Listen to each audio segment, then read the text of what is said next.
روزے کا عنوان اپنی جگہ، انکار نہیں، حج کا عنوان اپنی جگہ، انکار نہیں، زکات کا عنوان اپنی جگہ، انکار نہیں۔ حضور نے پہلے پڑھایا، عرب کے جاہلوں کو پڑھایا، عرب کے بوریہ نشینوں کو پڑھایا، عرب کے بکریوں کے لے جانے والے جنگلوں میں بدوؤں کو پڑھایا، اور جب پڑھایا تو انقلاب کیا آیا؟ دیکھو علم کا انقلاب اتنی جلدی آتا ہے، یاد رکھنا ہر انقلاب کو آنے میں ٹائم لگتا ہے، علم کا انقلاب کتنی جلدی آتا ہے۔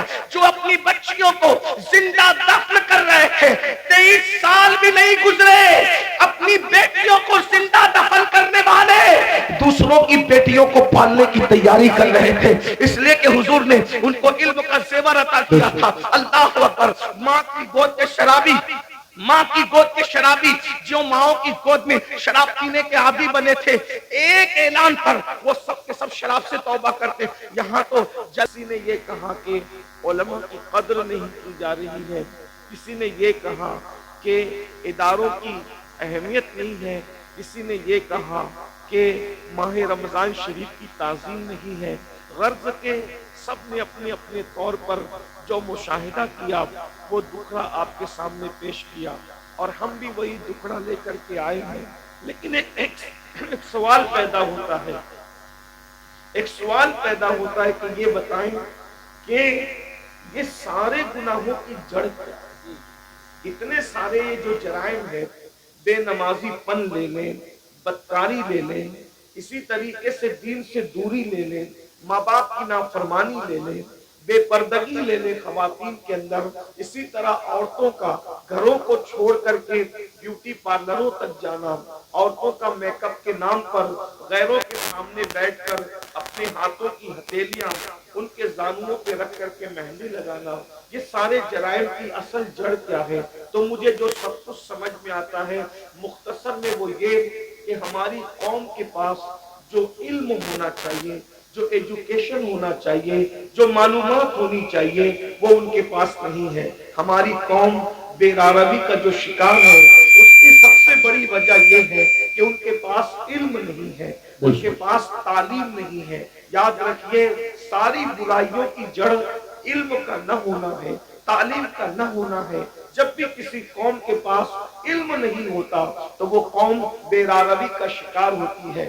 آپ خود دیکھیں، آئیے میں آپ کے سامنے علم کی برکت رکھنا چاہتا ہوں، بہت توجہ کے ساتھ آپ سنیں۔ اللہ کے رسول علیہ السلام جب زمین پہ تشریف نہیں لائے تھے تو اس وقت مکے ہی کی حالت صرف دیکھ لیں۔ ابھی میں پوری دنیا کی بات نہیں کرتا، ابھی پوری دنیا کا ذکر کرتا، صرف ایک شہر مکہ المکرمہ کا ذکر کرتا ہوں۔ ذرا غور کریں، مکہ المکرمہ کون سا شہر ہے جسے قرآن کہتا ہے وَمَن دَخَلَهُ كَانَ آمِنًا، کہ جو اس میں داخل ہو گیا وہ امن میں آ گیا۔ امن والے شہر کو کتنی گنڈا گردی کا سامنا تھا، اللہ اکبر۔ جو شہر امن والا تھا، جو شہر حرم ہے، جہاں کی گھاس اکھاڑنے کی اجازت نہیں، جہاں کے جانوروں کو ستانے کی اجازت نہیں، جہاں جانور سائے میں بیٹھ جائے تو اس کو اٹھانے کی اجازت نہیں، جہاں جانور کو دھمکانے کی اجازت نہیں، جہاں جانوروں کے جنگلی جانوروں کے انڈوں کو توڑنے کی اجازت نہیں، اللہ اکبر۔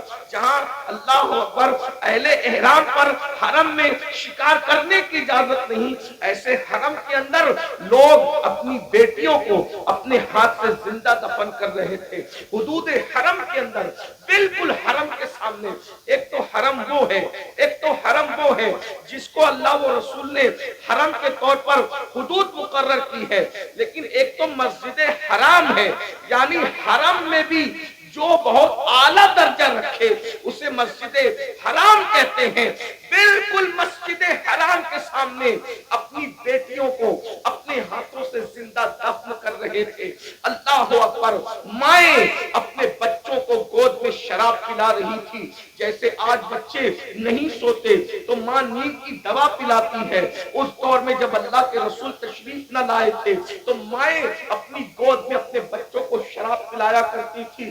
زنا کا حال یہ تھا، اگر زنا کرنے کوئی عورت نہیں ملتی تو لوگ اپنی ماؤں کے ساتھ زنا کر لیا کرتے تھے۔ اتنی گندگی تھی کہ ایک ایک عورت کئی کئی مردوں کے ساتھ اپنا رشتہ اور تعلق رکھا کرتی تھی۔ اللہ اکبر۔ ذرا غور کریں، اس گندے ماحول میں جبکہ جانوروں کے ساتھ بدکاری ہو رہی ہے، ماں کے ساتھ بدکاری ہو رہی ہے، ماں کی گود میں شراب پلائی جا رہی ہے، اللہ کے گھر پہ 360 بت رکھ دیے گئے ہیں، ننگے ہو کر کعبے کا طواف کرتے ہیں، عورتوں کو منحوس سمجھتے ہیں، بیواؤں کو منحوس سمجھتے ہیں، بیواؤں کے ساتھ بدسلوکی کرتے ہیں، کمزوروں پہ ظلم کرتے ہیں، کمزوروں کا مال کھا جاتے ہیں۔ جب اللہ کے رسول تشریف لائے، اللہ کے رسول علیہ السلام نے اتنا گندا ماحول دیکھا، تو ماحول دیکھنے کے بعد حضور علیہ السلام نے ان کے سامنے نماز کی بات نہیں کی۔ ذرا میں توجہ چاہتا ہوں آپ سب کی، اہل منبر کی بھی توجہ چاہتا ہوں، ذرا غور کریں ماحول کتنا بگڑا ہوا تھا۔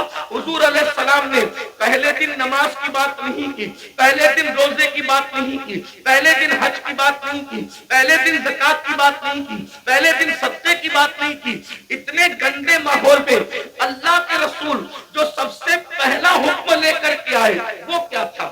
اتنے گندے ماحول میں سب سے پہلا جو حکم لائے وہ کیا تھا؟ تو قرآن کہتا ہے اقرا بسم ربک الذی خلق خلق الانسان من علق۔ اللہ اکبر، اندازہ فرمائے اس گندے ماحول کے اندر حضور سب سے پہلے علم کی بات لے کر آئے، پڑھو لکھو پڑھو لکھو، کیونکہ حضور جانتے تھے جس دن ان کو پڑھنا لکھنا آ گیا اس دن ان کی زندگی بدل جائے گی۔ اور اللہ کے رسول علیہ السلام اللہ کی کتاب لے کر کے آئے، اللہ کے رسول ہمارے نبی کتاب لے کر آئے، ہمارے نبی صاحب کتاب نبی ہے، صاحب کتاب پیغمبر ہے، صاحب کتاب رسول ہے۔ اور کون سی کتاب لائے؟ اسے قرآن کہا جاتا ہے۔ قرآن کو قرآن اس لیے کہا جاتا ہے کہ کوئی کتاب اتنی نہیں پڑھی گئی جتنا قرآن کہا گیا ہے، اور جتنا قرآن پڑھا جائے گا اتنی کوئی کتاب پڑھی نہیں جا سکتی۔ یہ چیلنج ہے، یہ قرآن کا معجزہ ہے کہ دوست تو پڑھیں گے، اس کو دشمن بھی پڑھتے نظر آئیں گے۔ یہ قرآن ہے، حضور قرآن لے کر کے آئے۔ اب بتاؤ حضور نے کس قوم کو پڑھایا؟ نماز کا عنوان اپنی جگہ، انکار نہیں، روزے کا عنوان اپنی جگہ، انکار نہیں، حج کا عنوان اپنی جگہ، انکار نہیں، زکات کا عنوان اپنی جگہ، انکار نہیں۔ حضور نے پہلے پڑھایا، عرب کے جاہلوں کو پڑھایا، عرب کے بوریا نشینوں کو پڑھایا، عرب کے بکریوں کے لے جانے والے جنگلوں میں بدوؤں کو پڑھایا۔ اور جب پڑھایا تو انقلاب کیا آیا؟ دیکھو علم کا انقلاب اتنی جلدی آتا ہے، یاد رکھنا ہر انقلاب کو آنے میں ٹائم لگتا ہے۔ علم کا انقلاب کتنی جلدی آتا ہے، جو اپنی بچیوں کو زندہ دفن کر رہے تھے 23 سال بھی نہیں گزرے، اپنی بیٹیوں کو زندہ دفن کرنے والے دوسروں کی بیٹیوں کو پالنے کی تیاری کر رہے تھے، اس لیے کہ حضور نے ان کو علم کا زیور عطا کیا تھا۔ اللہ اکبر، ماں کی گود کے شرابی، ماں کی گود کے شرابی جو ماں کی گود میں شراب پینے کے عادی بنے تھے، ایک اعلان پر وہ سب کے سب شراب سے توبہ کرتے۔ یہاں تو جلسوں میں کروڑوں تقریریں ہو جائیں، مقرر تقریر کرتے کرتے مر جائے، مقرر جو اس کی آواز بیٹھ جائے، مقرر کالی داڑھی سے اس کی داڑھی تقریر کرتے کرتے سفید ہو جائے، مقرر کی حالت بدل جائے، قوم کی حالت نہیں بدلتی۔ کیوں؟ وہاں ایک ہی اعلان میں پوری قوم نے شراب سے توبہ کی، بس اتنا کہا تھا، اے لوگو آج سے شراب حرام ہو گئی، آج سے شراب حرام ہو گئی۔ جن کے منہ میں تھی انہوں نے اگل دی، منہ سے اگل دی، جن کے ہاتھ میں تھی انہوں نے اڑیل دی، جن کے مٹکوں میں تھی انہوں نے نالیوں میں بہا دی۔ مدینے کی گلیوں میں شراب بہ رہی تھی، ایک اعلان، وجہ حضور نے اس قوم کو پہلے ایجوکیٹ کیا، علم عطا کیا، انہیں پتا تھا اگر حرام کریں گے تو نقصان کیا ہو۔ آج ہماری قوم کو نہیں پتا ہے، حلال و حرام میں کوئی تمیز نہیں کیونکہ ان کے پاس علم نہیں۔ آج ہماری قوم کو غسل اور وضو نہیں پتا ہے، ان کے پاس علم نہیں ہے۔ اگر وہ شادی میں ڈی جے لگا رہے ناچ رہے تو ان کو پتا نہیں ہے کہ اس کا نقصان کیا ہے۔ وہ یہ سمجھتے ہیں اللہ ناراض ہوگا تو سزا دے گا، لیکن اللہ کی سزا کیا ہوگی، اس کی شکلیں کیا ہوگی، یہ انہیں کچھ پتا نہیں۔ جس دن انہیں پتا چل جائے کہ خدا کے عذاب کی شکلیں کیا ہوتی ہے، ایک جلسے میں تو نہیں بتایا جا سکتا، لیکن تھوڑے سے وقت میں اشارہ کرنا چاہتا ہوں۔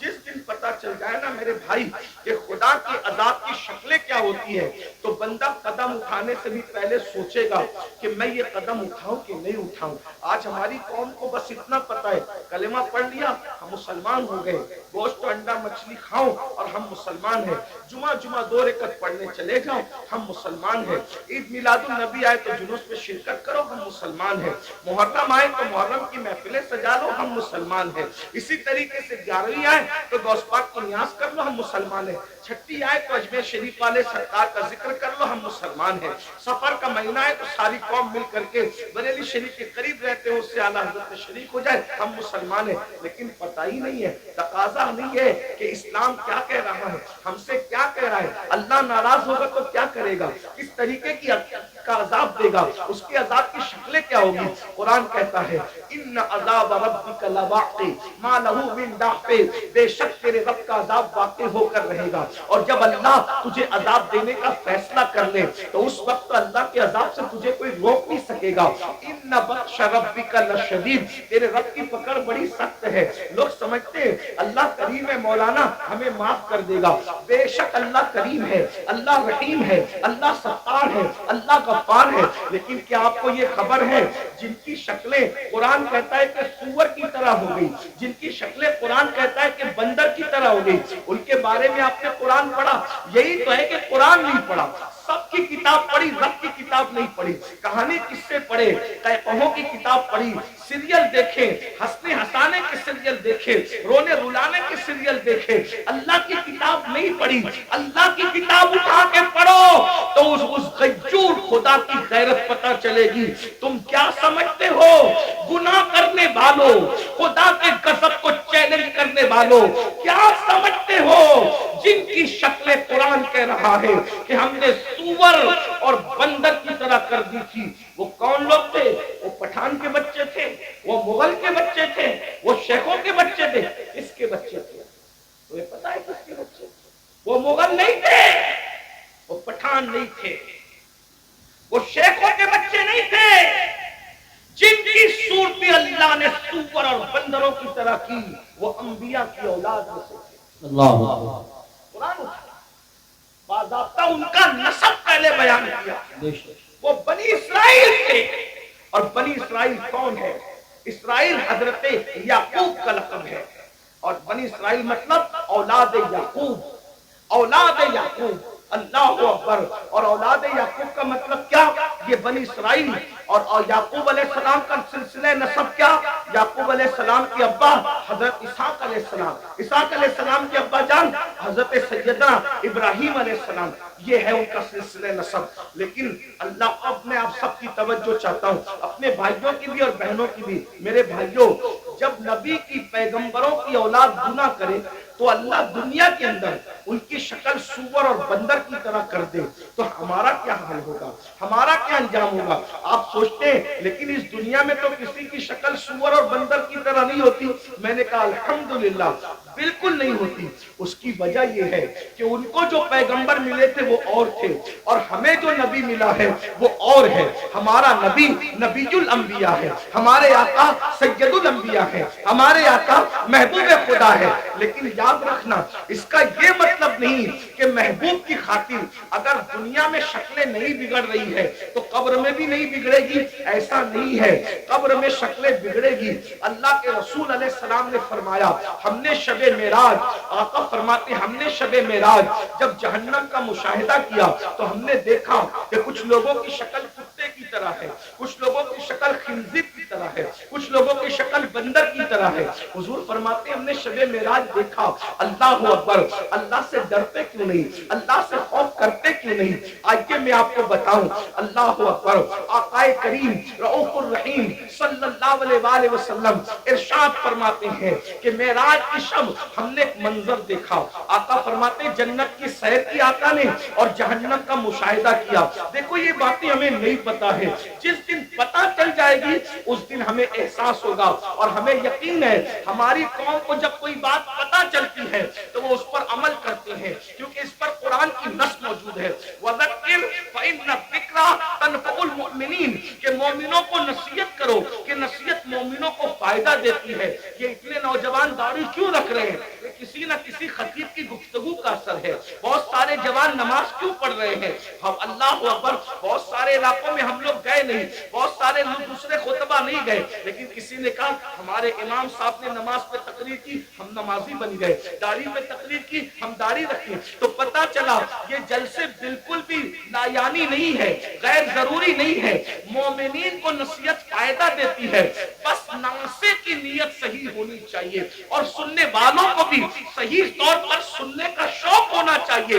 اب آئیے ذرا تھوڑا سا دل کے کانوں سے سن لے.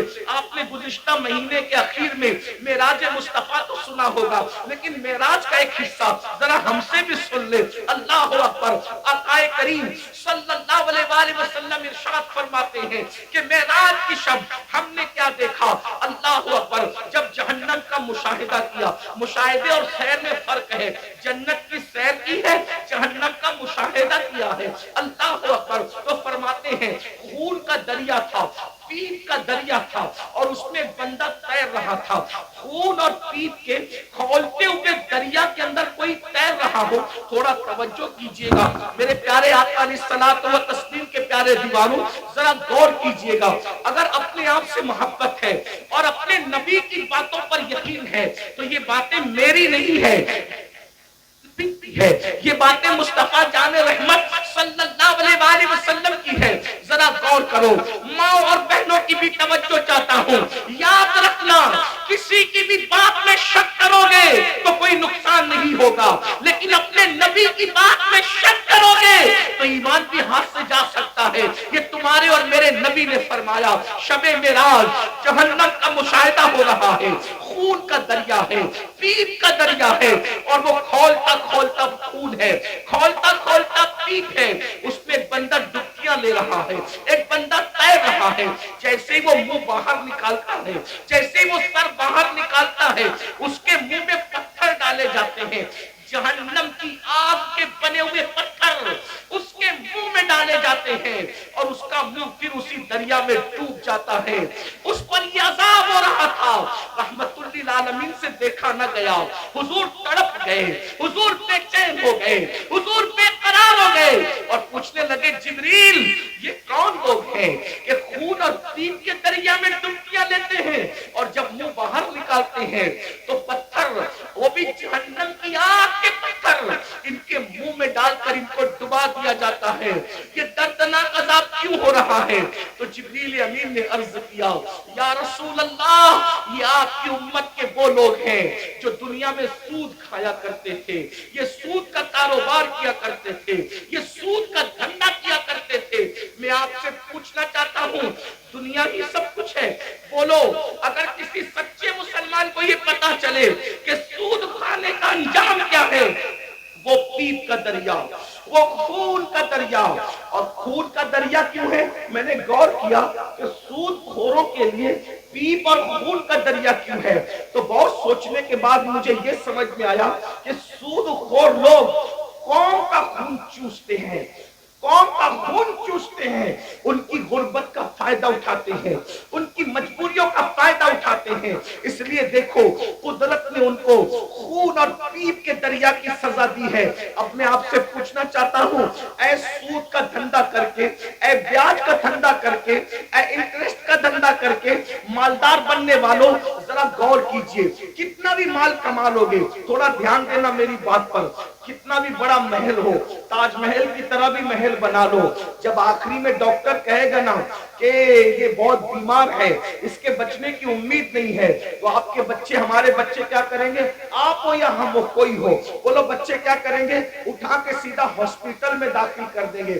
بتاؤ جس مال کو اللہ کی نافرمانی کر کے کمایا تھا, کروڑوں روپے کا محل بنایا تھا حرام مال سے یا حلال سے بھی بنایا تھا, لیکن آخری سانسیں کہاں لے رہے ہو؟ آخری سانسیں کہاں لے رہے ہو؟ ہاسپٹل کی چار دیواری میں. یہی ہے نا تمہاری دنیا, جس دنیا کی خاطر اللہ کو ناراض کیا, جس دنیا کی خاطر خدا کو ناراض کیا, آخری اینڈ کیا ہے, آخری انجام کیا ہے؟ دنیا کے 80% لوگ ہاسپٹل میں آخری سانس لیتے ہیں, اور اکثر لوگ تو آئی سی یو میں آخری سانس لیتے ہیں. ہائے ہائے, قدرت کا امتحان تو دیکھو, قدرت کی سزا تو دیکھو. یاد رکھنا بہت کم وہ خوش نصیب ہے جو اللہ اکبر سجدوں میں جاتے ہیں، خدا کے حرم میں جاتے ہیں، تلاوت کرتے کرتے جاتے ہیں، 80% لوگ دوا خانوں کی 4 دیواریوں میں آخری سانس لیتے ہیں۔ اللہ اکبر، میں اس پہ کوئی فتویٰ نہیں لگا رہا ہوں، میں مفتی بھی نہیں ہوں، لیکن اتنا ضرور کہوں گا، ذرا غور تو کرو، کروڑوں کی بلڈنگ پڑی ہوئی ہے اور آپ کرائے کے دوا خانے کے اندر آخری سانس لے رہے ہو، پلنگ ہے، ہاں کپڑوں پہ غرور کر کے خدا کو بھولنے والوں، یہ خدا کا امتحان دیکھو، اللہ کی آزمائش دیکھو، خدا کا امتحان دیکھو۔ ان عذاب ربک لواقع، ارے فرعون جس امتحان سے گزرا اس امتحان سے تم بھی گزارے جاؤ گے۔ خدا کے غضب کو چیلنج کرنے والوں اپنے کپڑوں پہ اتراتے تھے، پہنانے والے خدا پہ ناز نہیں تھا، کپڑوں پہ گھمنڈ تھا نا، کپڑوں پہ غرور تھا نا۔ کیا ہوتا ہے 50,000 کا میرا ڈریس ہے، 25,000 کے اچھے کپڑے پہنو، اسلام منع نہیں کرتا، لیکن آخری میں کیا ہے، سارے اچھے کپڑے اتار کے گھر رکھ دیے گئے اور ہاسپٹل کے کپڑے تمہیں پہنائے گئے۔ یہ مرنے سے پہلے خدا کا امتحان ہے، کس دنیا سے منہ لگا رہے ہو، کس دنیا سے دل لگا رہے ہو، کس دنیا کے چکر میں اللہ کو بھولے ہو، کس دنیا کے چکر میں شریعت کو پیٹ کے پیچھے ڈالے ہو، کس دنیا کے چکر میں دین کو پیٹ کے پیچھے ڈالے ہو۔ مسلمانوں، اگر تمہیں یہ علم ہو جائے کہ دنیا کی اوقات کیا ہے تو تم کبھی دنیا کو منہ نہ لگاؤ، دنیا سے دل نہ لگاؤ۔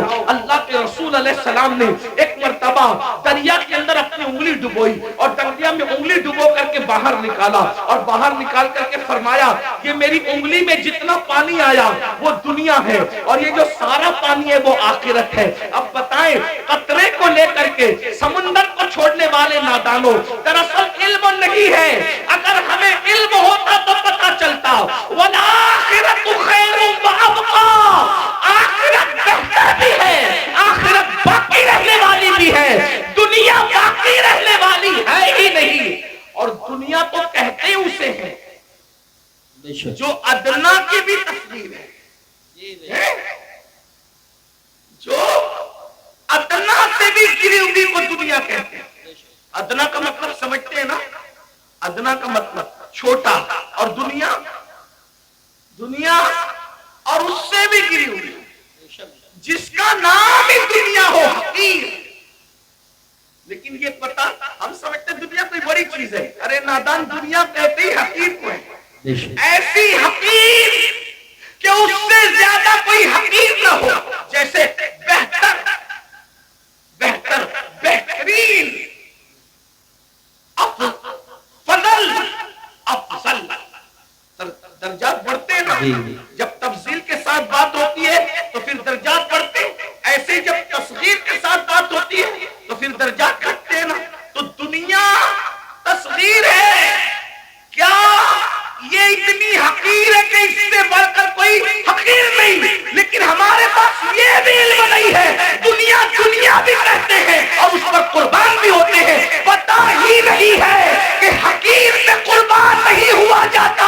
ارے جب حقیر سے قربان نہیں ہوتے تو حقیر سے کیسے قربان ہوتے ہیں؟ اگر قربان ہونا ہے تو اس پر قربان ہو جاؤ جس نے دنیا بھی پیدا کیا، آخرت بھی پیدا کیا۔ یزید دنیا کے قربان ہوا، ختم کر دیا گیا، حسین دین کے قربان ہوئے، آج حسین پاک کا ذکر بھی باقی ہے، اس کی نسل بھی باقی ہے۔ نعرہ تکبیر، دنیا کی خاطر، یا رسول اللہ، دنیا کی خاطر، یا رسول اللہ، یا علی، یا علی زندہ باد، دنیا کی خاطر ماشاءاللہ، اس نے دین کو پیٹ کے پیچھے ڈالا، اس کی نسل بھی مٹی، اس کی قبر بھی مٹی، اس کا دربار بھی مٹا، اس کا نام بھی مٹا۔ یہ تو ہم حسینیوں کا احسان ہے کہ بطور مذمت اس کا نام لے لیتے ہیں تو کہیں کہیں وہ یاد آ جاتا ہے۔ اگر ہم بطور مذمت جیسے شیطان کا نام آتا ہے اعوذ باللہ من الشیطان الرجیم کے طور پہ، اللہ اکبر، اگر اس طریقے سے اس لعنتی کا نام نہ لیں تو کبھی لوگ اس کو یاد نہیں کرتے۔ یہ تو حسینیوں کا احسان ہے کہ مذمت کے اعتبار سے کہیں نہ کہیں وہ یاد آتا ہے۔ یہ ہے دنیا۔